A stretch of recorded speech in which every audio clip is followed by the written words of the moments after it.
여러분, 시각장애인 분들이 달리기를 할 수 있을까요? 못할까요? 그렇죠. 뭐 앞이 보여야 달리든지 말든지 하죠. 앞도 안 보이는데 보통되고 막 뛸 수는 없잖아요. 그렇다면 여러분 한 가지 더 여쭤볼게요. 시각장애인 분들이 스키를 탈 수 있을까요? 못할까요? 네. 그렇죠. 달리기도 못하되는데 뭐 스키가 가당키나 한 말이겠어요. 그런데요. 여러분 그렇지 않습니다. 이 시각장애인들도요. 이거 할 수 있어요. 그냥 달리는 정도가 아니라 마라톤 대회도 나가더라고요. 스키를 타는 걸 넘어서요. 아예 스키 대회도 나가더라고요. 한번 보여드릴게요. 네, 한번 잠깐 보여주시겠어요? 이분들이에요. 뒤에 여자분이 시각장애인이고요. 앞에 선글라스 쓴 분이 이제 같이 띄워주는 분이에요. 저런 분을 뭐라고 부른대요? 가이드러너라고 부른대요. 뭐 뛰는 길이 오르막인지 뭐가 튀어나와 있는지 뭐 앞으로 몇 킬로 남았는지 같이 뛰면서 길을 인도해 주는 사람들이에요. 그래서 가이드러너가 있으면요 앞이 안 보여도 달릴 수 있다는 거예요. 근데 아까 스키 얘기했잖아요. 스키도 가이드러너가 있대요. 한번 보여주시겠어요? 네. 어떠세요? 저 앞에 뒤돌아보는 분이 가이드러너고요. 뒤에 되게 멋있는 포즈로 저렇게 스키 타는 분이 시각장애인이에요. 네. 그 가이드러너랑 시각장애인 선수가 서로 무전기로 교신하면서요. 뭐 업, 다운, 점프, 턴, 속도 내, 뭐 속도 줄여 끊임없이 가이드를 해준다는 거예요. 여러분 말이 그렇지 아무리 앞에서 자세하게 코스를 얘기를 해줘도 눈이 안 보이는데 그것들을 이렇게 빠른 속도로 스키를 탄다는 게 저도 보통 일이겠어요. 그야말로 마라톤이야 어떻게 뛸 수 있다고 하죠. 뭐 그냥 그렇게 쉬운 일은 아닌데 그래도 그거는 뛸 수 있다고 하더라도 스키를 타는 건 여러분 차원이 다른 얘기잖아요. 경기하는 걸 봤거든요. 와, 저 가이드러너만큼 진짜 빨리 타요. 그냥 넘어질까봐 조심조심 타는 게 아니라 자세 보세요. 이거 활공하는 거잖아 완전히. 얼마나 빨리 타는지 몰라요. 저만큼 타려고 둘이 그 합을 맞추는 연습을 얼마나 많이 했겠어요. 그래서 평소에도요 합을 맞추기 위해서 저 가이드러너랑 저 스키 선수가 1시도 안 떨어진대요. 심지어 합숙할 때도 같이 잠을 잔대요. 그래서 한 사람이 돌아놓으면 다른 사람도 자기도 모르게 돌아놓는데요. 그럴 정도로 아주 그냥 둘이 하나가 되게 만든다는 거예요. 근데 여러분 스키만 그렇지 않습니다. 모든 종목의 시각장애인 선수랑 저 가이드러너가 저 많은데요. 서로 100% 서로를 믿고 신뢰한다는 거예요. 제가 뭐 마라톤이랑 뭐 스키 두 가지만 얘기했는데 생각보다 많은 종목이요. 시각장애인 분들이 저 가이드러너랑 함께 경기를 하더라고요. 그걸 100% 서로 믿고 신뢰하지 못하면은 저거 서로 뭐 안내받고 이게 안 된다는 거예요. 여기 마라톤 뛰는 걸 보시면 여기 선수랑 가이드러너랑 서로 어떻게 돼 있죠? 이 끈이 연결돼 있어요. 서로 이 끈이 있어요. 네. 스키는 몸이 연결되면 스키를 못 하잖아요. 그러니까 보시면 그 규정이래요. 여기 이게 한 3m 정도 되는데 3m 정도 떨어져서요. 저렇게 속도를 맞춰가면서 같이 이제 그 가이드를 하면서 오는 거래요. 근데 다른 종목들은 다 저렇게 선수랑 가이드러너랑 서로 끈을 붙잡고 이제 안내를 받으면서 달린다는 거예요. 그러니 저 끈을 놓치거나 끈이 끊어지면 어떻게 되겠어요? 경기를 못하는 거예요. 거기서 이제 경기를 진행할 수 없는 겁니다. 선수와 가이드러너가 서로 저렇게 끈이 연결되어 있고 끈을 놓치는 순간 더 이상 뛸 수 없게 되는 게 가만히 생각해 보니까요. 둘이 신앙생활이랑 똑같은 것 같더라고요. 우리도 예수님이 우리의 가이드러너시잖아요. 우리가 예수님이랑 믿음의 끈이 연결되어 있잖아요. 교회를 아무리 열심히 다녀도요. 예수님과 이 믿음의 끈이 연결되어 있지 못하면 그거 신앙생활 아니에요. 어떤 분들은 교회를 개모임처럼 나오는 분들이 있더라고요. 믿음은 없는데 그냥 사람들 만나는 게 좋아서 나오는 거예요. 가서 친구만 사귀고 뭐 같이 밥 먹으러 돌아다니고 믿음은 없는데 그냥 주일날 그게 나오는 게 전례니까 전통에 따라서 주일에 나오는 거예요. 근데 예수님과 상관없이 사는 사람들이 있어요. 이거 신앙생활 아니에요. 예수님과 믿음의 끈이 연결되어 있지 못하면 우리가 이 믿음의 끈을 놓치는 순간 더 이상 신앙의 길을 갈 수 없는 거죠. 우리는 혼자서는 절대로 믿음의 경주를 할 수 없는 그런 연약한 존재들입니다. 반드시 가이드러너 되시는 예수님과 우리가 함께 뛰어야지 믿음의 정주를 끝까지 할 수 있게 되는 거예요. 오늘 본문에 나오는 빌립보서는 별명이 하나 있습니다. 사실은 여러 차례 말씀드려서 여러분도 다 아실 거예요. 빌립보서의 별명은 바로 이거예요. 한번 보여주시겠습니다. 별명이 뭐래요? 기쁨의 서신. 네, 빌립보서의 별명은 기쁨의 서신이에요. 기쁨의 서신이라고 얘기하는 걸 보니까 그 내용 중에 기쁨에 대한 얘기를 엄청 많이 할 것 같죠. 주석에 찾아보니까요. 저게 이제 기쁨이라고 딱 정확하게 기뻐하라 이렇게 표현하고 있으면 생기가 좋은데 애매모호하게 뉘앙 쓰는 기뻐하라는 얘기인데 기뻐하라, 기쁨 이런 단어를 안 쓰는 경우도 있거든요. 그리고 숫자에 넣어야 되나 말아야 되나 헷갈리는 게 있어요. 사람들이 그렇게 헷갈릴까봐 주석에 보면은 기쁨, 기뻐하라, 기쁨의 의미 이런 것까지 다 체크를 해가지고요. 몇 번이나 나오는지 숫자를 알려줘요. 몇 번 나온대요? 16번. 기쁨이라는 표현이 16번 나오는데요. 오늘 우리가 읽은 빌립보서 4장은 빌립보서의 마지막 장입니다. 짧은 편지예요. 4장밖에 안 되는 짧은 편지인데 이 4장밖에 안 되는 짧은 편지에서 16번이나 기쁨을 얘기했다면 빌립보서가 얘기하는 대부분의 얘기들이 다 뭐랑 연관된 얘기라고 우리가 생각할 수 있어요? 기쁨에 대한 얘기를 다 하고 있구나. 하나부터 열까지 다 기뻐하라, 기쁨에 연관된 의미, 이걸 얘기하는구나. 이렇게 생각해도 과언이 아닐 정도입니다. 진짜 그런지 안 그런지 제가 한번 정리를 해드릴게요. 한번 보여주시겠어요? 1장 한번 읽어볼까요? 1장, 기쁨의 간증. 자기가 왜 그렇게 기뻐하는지 그 사실을 간증하는 얘기가 1장이에요. 2장은 또 뭐래요? 기쁨의 봉사. 바울이 예수님 전하다가 어려움 많이 하셨잖아요. 맞아는 조건도 하고 목에 갇히고 어쨌든 수도 없이 했잖아요. 그렇게 많은 핍박을 받았는데도 불구하고 또 예수님을 전하는 거 그거 왜 그럴까요? 왜 이 일을 멈추지 않고 왜 예수님 전할까요? 왜 그런지 자기가 그 기쁨으로 봉사하니 봉사라는 건 아무 돕는 봉사가 아니라 주인을 하는 봉사를 얘기하는 거예요. 자기가 이거 기여하는 이거 고난을 당하고 있는데 그래서 내가 멈추지 않고 이거 한다 그렇게 얘기를 해요. 그러면서 3장에 가면은 왜 그렇게 하는지 3장은 뭐래요? 기쁨의 이유. 내가 왜 그렇게 맞아 죽도록 그렇게 막 목에도 갇히고 맞기도 하고 별수모를 가장하면서도 왜 내가 예수님을 전하냐 그 이유를 가르쳐주고 있어요. 그 이유가 뭐냐면 예수님 만나는 거, 예수님이 주신 구원, 또 예수님을 따르는 삶 이게 얼마나 나를 기쁘게 하는지 맞아도 괜찮대요. 우리가 예수님 전하다가 받는 고난쯤은 예수님 때문에 받는 기쁨에 비교할 바가 못 된다는 거예요. 그래서 내가 맞아도 전하고 싫다고 해도 전하고 어떻게 해도 전하고 내가 그래서 기뻐하고 전한다는 거예요.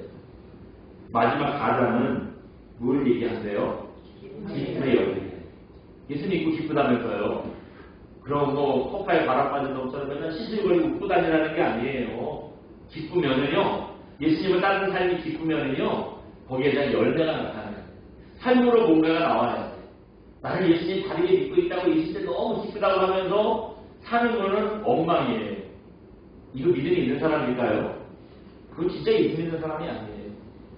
우리가 행동으로 구원을 받는 건 아니지만 예수님을 믿는 믿음으로 받는 거지만요. 믿음이 있는 사람은 삶이 달라지게 되어 있어요. 분명히 열매가 나타나게 되어 있어요. 그래서 예수님께서 참 선지자랑 거짓 선지자랑 뭘 구별합니까? 그랬을 때 뭐라 그랬냐면 열매로 그들을 알리라. 요한복음에 보면 그랬어요. 그러니까 열매가 나타나게 되어 있다는 거예요. 그래서 기쁨도 예수님으로 인한 기쁨을 얻으면 열매가 나타나게 되어 있다는 거예요. 그 얘기를 4장에 하고 있어요. 어떻습니까? 빌립보서를 기쁨의 서신이라는 별명을 붙일만 하지요. 4장까지 모든 내용이요. 다 예수님으로 기뻐할 때를 얘기하고 있어요. 사실 빌립보 교회에 지금 편지를 보낸 게 빌립보서인데 이 편지를 쓸 때 바울이요 마냥 기뻐할 수 있는 상황이 아니었어요. 왜냐하면 바울이 지금 어디서 이 편지를 쓰는 거라 그랬죠? 감옥에 갇혀서 편지 쓰고 있어요. 그것도 무슨 죄 짓고 누가 해보지 하고 이래서 감옥에 갇힌 게 아니라 복음 전한다는 이유 하나 때문에 감옥에 갇힌 거예요. 죄도 안 졌고 나쁜 짓도 안 했는데 이거 감옥에 갇혀 있으니 얼마나 억울해요. 인생에 이게 뭐야 낙심할 만한데 바울은 감옥에 갇혔어도 그렇게 얘기하지 않습니다. 비록 내 몸은 감옥에 갇혀 있지만 마음이 기쁘대요. 자기만 기쁜 게 아니라 그러니까 빌립보 교회 너희들도 나처럼 예수님 때문에 기뻐해라 이런 권면을 하고 있는 게 이 빌립보서예요. 그렇다면 여러분 어떻게 해야 이렇게 늘 기쁠 수 있을까요? 감옥에 갇혀서까지 계속 이 기쁨을 유지할 수 있을까요? 오늘 본문이 어떻게 해야 우리가 계속 기뻐할 수 있는지 그 방법을 가르쳐주고 있어요. 그 방법이 뭐냐? 바로 이겁니다. 한번 보여주시겠어요? 네. 같이 한번 읽어봅니다. 계속 기쁨을 유지할 수 있는 방법. 생각이 예수님과 연결되어 있을 때 기쁨의 삶을 누릴 수 있습니다. 뭐가 예수님과 연결되어 있을 때 그렇다고요? 생각. 우리의 생각이 예수님과 연결되어 있을 때 끊임없이 기뻐할 수 있다는 거예요. 어떤 환경이 와도 어떤 어려움이 와도 그거랑 개의치 않고 내가 기뻐할 수 있다는 겁니다. 설교를 시작하면서 말씀드렸던 이 시각장애인분들이랑 그 가이드러나 서로 연결되어 있으면 뭐든지 할 수 있다고 그랬잖아요. 그런 것처럼요. 우리의 생각이 예수님과 연결되어 있어야 하는데요. 그럴 때 우리가 상황에 따라서 무슨 형편에 따라서 이런 거랑 상관없이 계속 기쁨의 삶을 누릴 수 있다는 겁니다. 우리 오늘 8절 한번 읽어볼까요? 8절을 같이 봅니다. 시작. 끝으로 형제들아 무엇이든지 참되며 무엇이든지 경건하며 무엇이든지 옳으며 무엇이든지 정결하며 무엇이든지 사랑받을 만하며 무엇이든지 칭찬받을 만하며 무슨 덕이 있든지 무슨 기림이 있든지 이것들을 생각하라. 네. 제일 처음에 뭘 했어요? 무엇이든지 참되며 무엇이든지 참되며 그랬어요. 참되다라는 거 무슨 뜻이죠? 진실되다, 정직하다, 거짓말 안 한다 이런 게 참되다라는 뜻이잖아요.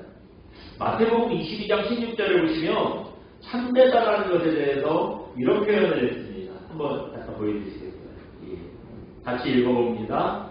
선생님이여 우리가 아노니 당신은 참되시고 진리로 하나님의 도를 가르치시며. 마태복음 22장 16절 말씀. 그 말씀이 무슨 말씀이냐면요. 그 예수님 당시에 로마 제국이 이스라엘을 지배하고 있었어요.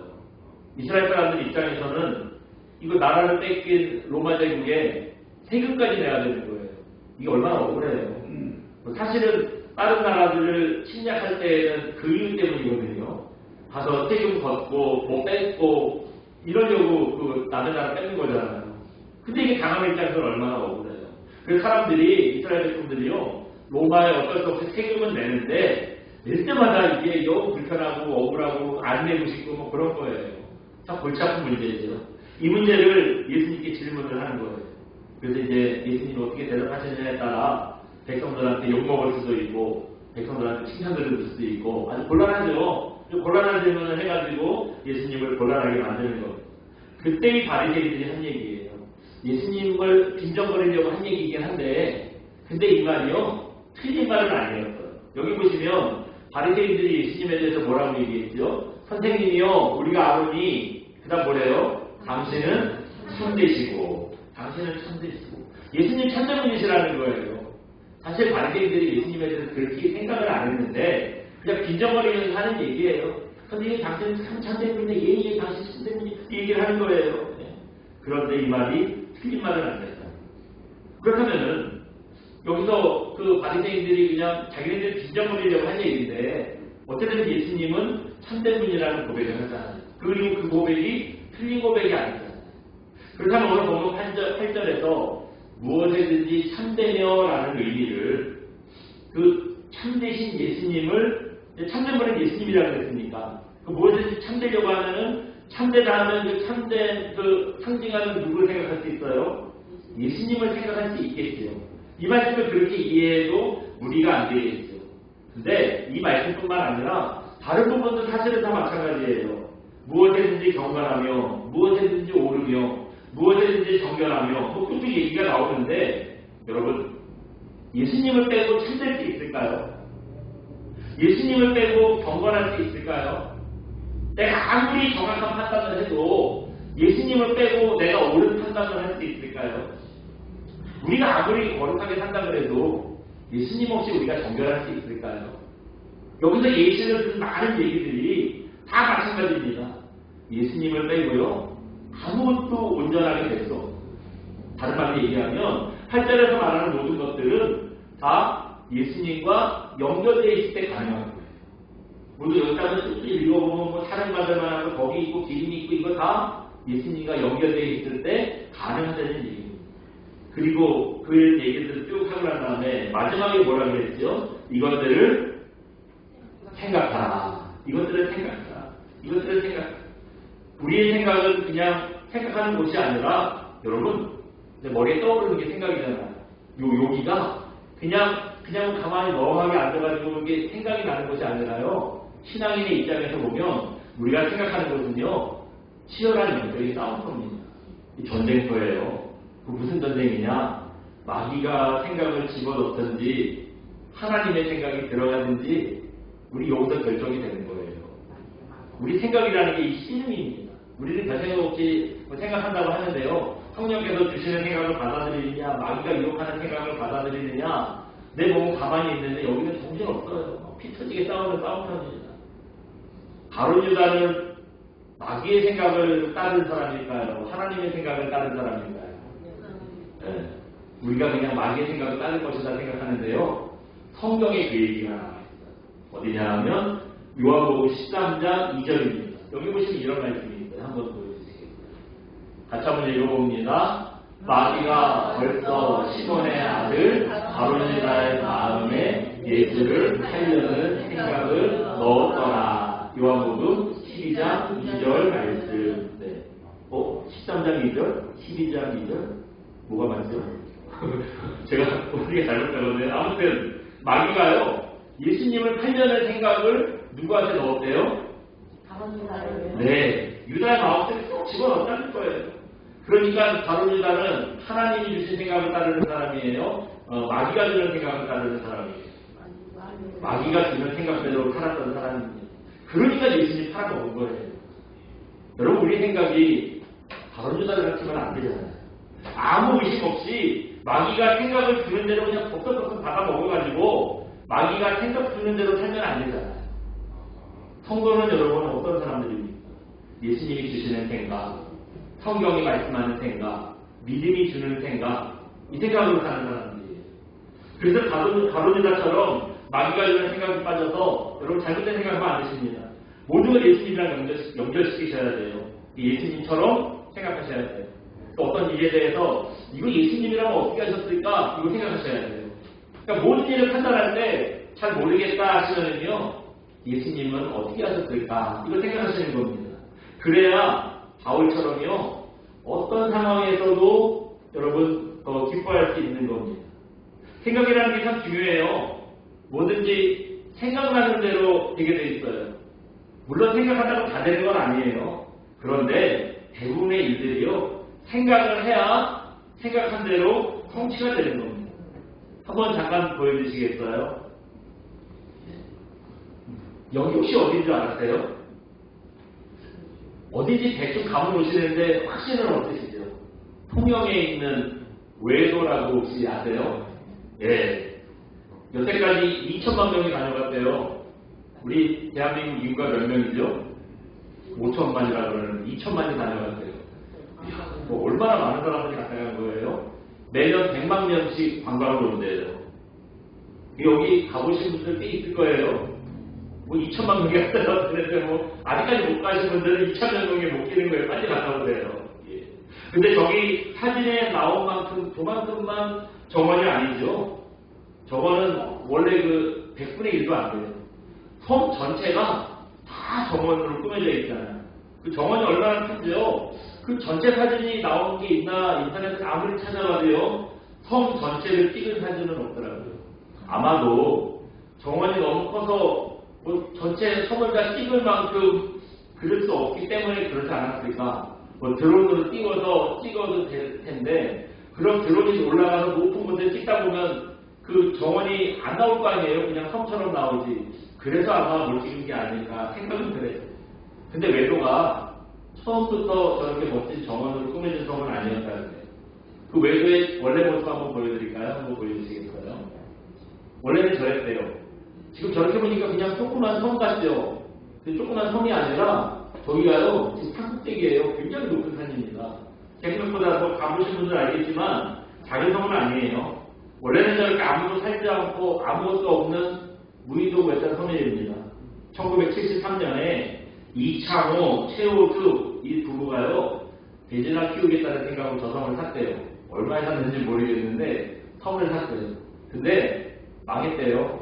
돼지들 다 죽으면 안 된다 봐요. 그래서 뭐 다른 염소도 갖다 키워보고 다른 것도 키워보고 했는데 다 망했대요. 왜 망했는지 이유는 모르겠어요. 아무튼 다 망했대요. 그 다음에 뭘 생각했느냐? 저기다 식물원을 만들어야겠다 생각을 했다는 거예요. 그 얘기를 듣고 사람들이요 다 미쳤다고 그랬대요. 왜냐? 식물원을 아무리 멋있게 꾸며놔도 저기 어떻게 들어갈 수 있죠? 배를 타야 들어가요. 뭐 다리가 있어야지 사람들이 차 타고 이쁘다 그냥 씩 가죠. 누가 백값 내면서 그걸 보러 오겠어요. 그리고 또 공사를 하는 것도 문제예요. 뭐 돌멩이 하나 풀 한 포기 심을래도요 다 배로 실어와야 돼요. 그 돈이 얼마나 운송비가 얼마나 되겠어요. 그러니까 이거는 사람들이 오기도 쉽지 않고 공사하는 것도 그렇고 도저히 안 되는 일이거든요. 그러니까 미쳤다고 그랬어요. 근데 이 부부가 섬 전체가 아름다운 식물원으로 꾸며지는 걸 늘 생각했다는 거예요. 제가 저기 큰 신기해서 가서요. 쭉 자세하게 읽어봤어요. 그랬더니 이분들이 꿈을 꾼 거예요. 여기 아름다운 섬 전체가 아름다운 정원이 되는 거를 늘 생각했다는 거예요. 그리고 그렇게 생각한 대로 결국 완성이 된 겁니다. 완성이 됩니다.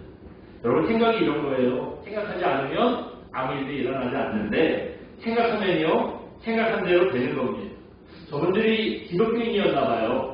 뭐 장로님 권사님이었던 것 같은데 그냥 외도 안 해요. 뭐 가보셔서 알겠지만 아담한 교회도 있어요.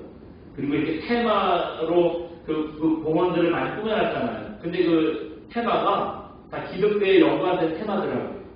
그런 걸 보면은 저분들 아마 교회 다니는 분들이었나. 누가 여러분 뭐라고 해도 앞으로 될 일을 생각하고 꿈꾸고 포기하지 않고 이게 하나님께서 원하시는 성도의 모습 아니겠습니까? 성도는요 늘 생각해야 되는데 그냥 몽상에 빠지면 안 돼요. 그럼 뭘 생각하냐? 예수님으로 생각하셔야 됩니다. 그리고 그 생각한 대로 행동하는 사람들이에요. 그래서 오늘 본문 9절 보시면 같이 한번 다시 읽어볼까요? 9절 한번 봅니다. 시작! 너희는 내게 배우고 받고 듣고 본 바를 행하라. 그리하면 평강의 하나님이 너희와 함께 계시리라. 처음에는 생각하라고 했고요. 그 다음에는 받고 듣고 본 바를 생각해보고 그대로 행동하라는 거예요. 여러분 빌립보 교회 성도들이 바울로부터 뭘 배웠을까요? 예수님 배웠겠지요. 또 하나님 말씀을 들었겠지요. 또 그리고 믿음에 사는 게 뭔지 바울을 보고 봤을 거예요. 그것들을 생각하라는 겁니다. 그리고 난 다음에는 생각한 대로 행하라는 겁니다. 물론 행하는 게 중요해요. 근데 여러분 무턱대고 행하는 것보다는 그 생각하는 게 먼저 되는 게 더 중요합니다. 바르게 생각하면요 바르게 행동할 수밖에 없어요. 우리가 늘 고민하는 거 있잖아요. 여러분 늘 뭐 고민하세요? 왜 말씀대로 살 수 없을까? 어떻게 해야 순종하고 말씀대로 잘 행할까? 이거 생각하시잖아요. 그렇죠? 여러분 이거 늘 생각하시죠? 근데 우리가 이거 왜 못하겠어요? 왜 못하느냐? 예수님을 생각하지 않기 때문입니다. 말씀을 생각하지 않기 때문이에요. 예수님보다는 뭐에 더 관심이 있어요? 세상에서 얻는 이익, 이런 데에 관심이 있잖아요. 이렇게 세상 것으로 꽉 차 있으니 예수님이 들어갈 자리가 있겠습니다. 예수님을 생각하는 일이 커지고 예리해지면요, 말씀대로 행하고 순종하는 거 그렇게 어렵지 않아요. 우리는 생각한 대로 행동하거든요. 머리에 들은 대로 나오게 돼 있거든요. 머릿속에 온통 예수님으로 꽉 차 있으면 예수님이 원하시는 대로 행동하는 거 그리 어렵지 않습니다. 그래서 우리의 생각이 예수님으로 또 말씀으로 충만해지면은 우리가 그러면 순종의 삶, 믿음의 삶을 살 수 있는 거예요. 바울이 이런 사람이었잖아요. 바울은 늘 예수님을 생각했고요. 예수님 안에서 믿음을 생각하고 거룩한 생각을 했던 사람입니다. 그러니까 억울하게 감옥에 갇혀 있어도 거기 앉아서도 기뻐합시다, 나 기쁩니다, 이렇게 얘기를 했겠지요. 여러분, 바울처럼 예수님의 생각이 끊이지 않는 그런 저와 여러분 되시기 바랍니다. 그래서 예수님을 향한 생각 때문에 늘 기쁨이 충만한 그런 종들 되시기를 주님의 이름으로 축원드립니다. 우리 시간 함께 찬양하고 기도합니다. 주님 한 분만으로 함께 찬양하고 기도하겠습니다.